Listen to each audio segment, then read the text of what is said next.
Good morning, everyone. This is our Launch Contingency News Conference from Vandenberg Air Force Base, and here to discuss what happened this morning with our Taurus launch with the Glory spacecraft is Omar Baez, the NASA Launch Director from the Kennedy Space Center, Ron Graby, the General Manager for the Orbital Sciences Corporation Launch Systems Group, Rich Straka, the Deputy General Manager for Operations from the Orbital Sciences Corporation's Launch Systems Group, and Mike Luther, the Deputy Associate Administrator for Programs for the Science Mission Directorate at NASA headquarters.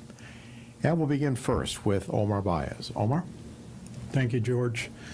It's a very difficult situation we're in here, and I'm going to try to explain to you what happened last night and into this morning as far as the countdown and all the events as we got through them and what we know to this point. Last night our team came in at 10 p.m. to open up the checklist for the Taurus T9 Glory mission. We set up the facilities and the range, powered up the Taurus launch vehicle. We checked out the FTS system. We got through our polls. We got into the hot count. We encountered no anomalies with the spacecraft or the launch vehicle or the range in the whole count. At T-minus 5 minutes, we did our last poll, and we lifted off at 2:09:43 this morning, right on target. Stage 0 burned nominally for 1 minute and 25 seconds. Stage 1 then ignited, and a millisecond later we separated from the stage 0 and continued flight. We did that till 2 minutes and 45 seconds, where we had indication of burnout of the stage 1, and we had ignition of stage 2. About 6 seconds later, after a stage 2 ignition, we were expecting to see the fairing on the T9 separate. We didn't see the indication of fairing separation. There was other indications such as performance loss that we saw a little bit later on in flight, but we failed to make orbit. And all indications are that the satellite and the rocket is in the southern Pacific Ocean somewhere. And that's all I have for you. All right, thank you, Omar. And now to Ron Graby, the General Manager for the Orbital Sciences Corporation Launch Systems Group. Ron? Thanks. Well, let me just say this is a pretty tough night for all of us. A little over 2 years ago, we had a similar tough night when we conducted a Taurus launch for the OCO mission.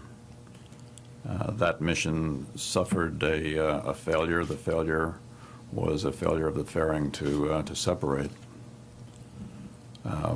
We conducted an extensive investigation of that anomaly, and we traced the most probable cause to a failure of the fairing separation initiation system. We've spent the last 2 years doing the analysis on what went wrong that last time, redesigning the system, and testing the components of the system. We went so far as to completely change out the initiation system to a system that we use on one of our other vehicles, the Minotaur 4 vehicle. And in the intervening 2 years, that system has flown successfully 3 times. So we really went into this flight feeling confident that we had nailed the fairing issue. And then we came up with the result that Omar described this evening. Let me just say that there's a great deal of emotional investment on the part of all the players on any space flight, but that's probably doubly so on a return to flight effort like this one. I'll just speak briefly to the emotional state, if you will, of the team, and I mean the broad team, the launch team, the spacecraft team, on both the industry and the NASA side. I think it's not an understatement to say that tonight we're all pretty devastated. But we will recover. The team will bounce back because they're all professionals, and Orbital Sciences will bounce back with the Taurus vehicle. Let me turn it over to Rich Straka, and Rich will go through some of the differences between the system that we flew on OCO and what we flew here tonight. All right, thank you, Ron. And Rich Straka is the Deputy General Manager for Operations for Orbital Sciences Launch Systems Group. Rich? Okay. To give you an idea of what we changed, I'll just go through a brief description of what the fairing is and how it works. The Taurus uses a clamshell fairing, and the fairing is held onto the vehicle or constrained to the vehicle with what we call frangible joints. And those joints are meant to explosively fracture when commanded to do so. When the joints explosively fracture, the fairing is then in two halves, and there are piston pushers that push the fairing off. In the OCO vehicle and previous Taurus vehicles, we used what was called a hot gas system to do that pushing job. So there was a pyrotechnically initiated combustion process that generated hot gas, and the pressure of that hot gas pushing the pistons pushed the fairing halves apart. As Ron said, in the investigation, we identified the most probable cause of the OCO failure as a failure to initiate that hot gas combustion process. So what we did in response to that is we swapped out, or we changed out, redesigned the deployment system to use a cold gas system, which is a pressurized bottle of nitrogen that then, when commanded, functions by pressurizing those same pistons and pushing the fairing halves apart. It uses a completely different initiation system and a completely different pressurization methodology than the OCO system. And as Ron said, we really felt like we had the problem nailed, and that particular system has flown 3 times last year. A very similar system, almost identical system, flew in our Minotaur 4 product line successfully 3 times last year. So right now we're crunching the data, but there's really not enough data that's been processed so far to really tell any more than the fairing didn't deploy, and that's about all I have to say. Thank you, Rich. And Mike Luther, the Deputy Associate Administrator for Programs for the Science Mission Directorate and NASA Headquarters. Mike? Well, clearly, the Science Mission Directorate and the Earth Science Division is extremely disappointed in the loss tonight. We had worked closely at all levels of the agency and with our industry partners to evaluate this risk, and we felt going in that we believed we had an acceptable level of risk. Clearly, we missed something. So we've now got to go off, find out what that is, fix it, and that is, in fact, what we will do. In the meantime, we have lost the Glory mission. It would have made important measurements for the understanding of Earth as a system and of the impacts of climate change. However, the Earth, SMD, the Science Mission Directorate, and the Earth Science Division will continue to contribute and make significant contributions to the understanding of the Earth with its 13 existing operating missions and a cadre of aircraft and ground networks and data systems contributing to Earth science research. In addition, we'll continue to plan the path forward into the next decade with a cadre of more than a dozen missions to be launched in the next 10 years. All right. Thank you, Mike. And we're ready now for questions. Please give your name and affiliation when the microphone comes to you. We'll start here in the front with Nora. Thank you. Nora Wallace, the Santa Barbara News Press. Omar, you said something about other indications of performance loss. Can you expand on that at all? Yeah, what you see is, since we didn't jettison the fairing, you see, we're expecting to shed weight as the fairing comes off. And obviously, we didn't shed that weight, and the rocket just can't carry you into orbit with that extra amount of weight.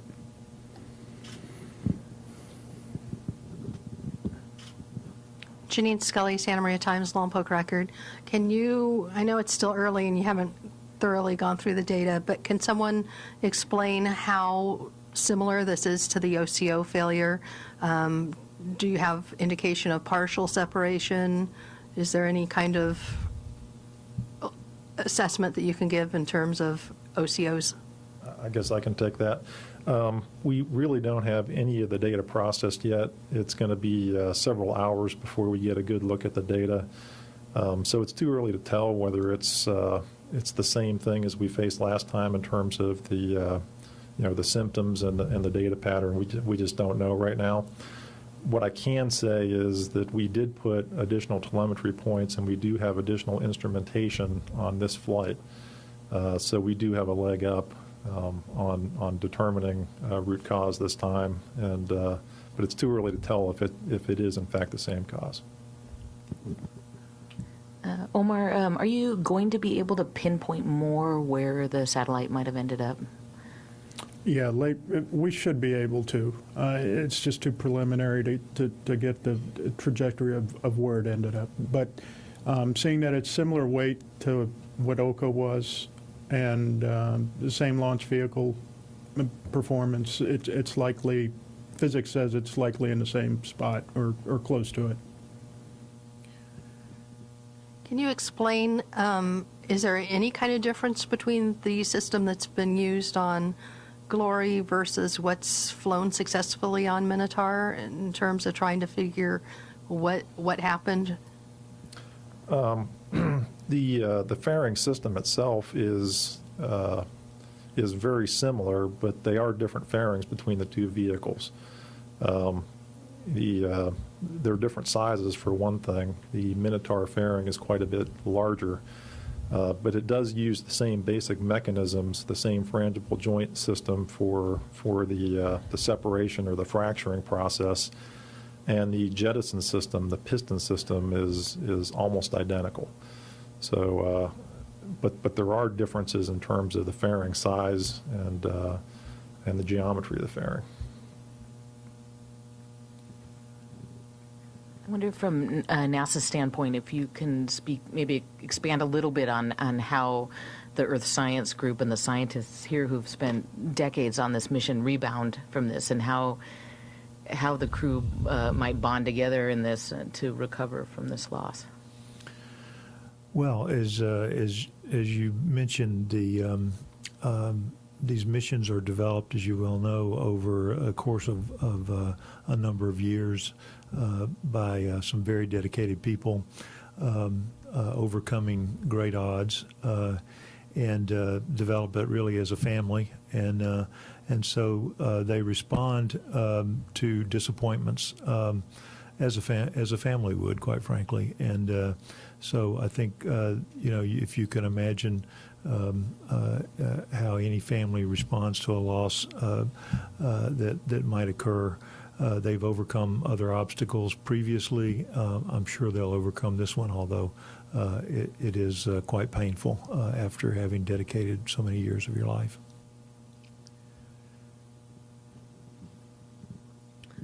Can you comment on the status of OCO2? Will it still use, the current plan is to fly on a Taurus XL? Is that, what's the plan now? Well, OCO2 is in development and a couple of years away from launch yet. We'll have to evaluate, the outcome of this investigation, and we'll adjust our plans appropriately.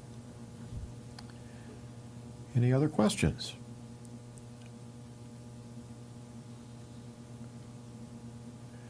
All right, in that event, seeing none, that will conclude this briefing. Thank you very much.